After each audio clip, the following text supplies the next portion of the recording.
حضرت عائشہ رضی اللہ تعالی عنہ سے ایک مرتبہ کسی نے سوال کیا کہ مجھے نبی کریم صلی اللہ علیہ وسلم کی کوئی عجیب بات بتلائی ہے۔ تو حضرت عائشہ رضی اللہ تعالی عنہ نے فرمایا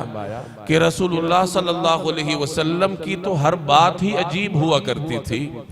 البتہ ایک مرتبہ آپ صلی اللہ علیہ وسلم میرے حجرے میں تشریف لائے،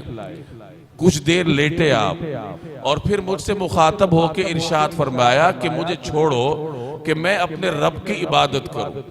اور آپ صلی اللہ علیہ وسلم نماز کے لیے کھڑے ہوئے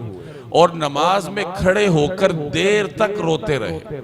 پھر رکوع میں گئے تو بہت دیر تک گریہ فرماتے رہے، روتے رہے، پھر سجدے میں گئے تو اتنی ہی دیر تک پھر سجدے میں روتے رہے، اور اسی حالت میں رہے ساری رات، یہاں تک کہ صبح کا وقت ہوا اور حضرت بلال رضی اللہ تعالی عنہ نے آ کر رسول اللہ صلی اللہ علیہ وسلم کو نماز کی اطلاع دی۔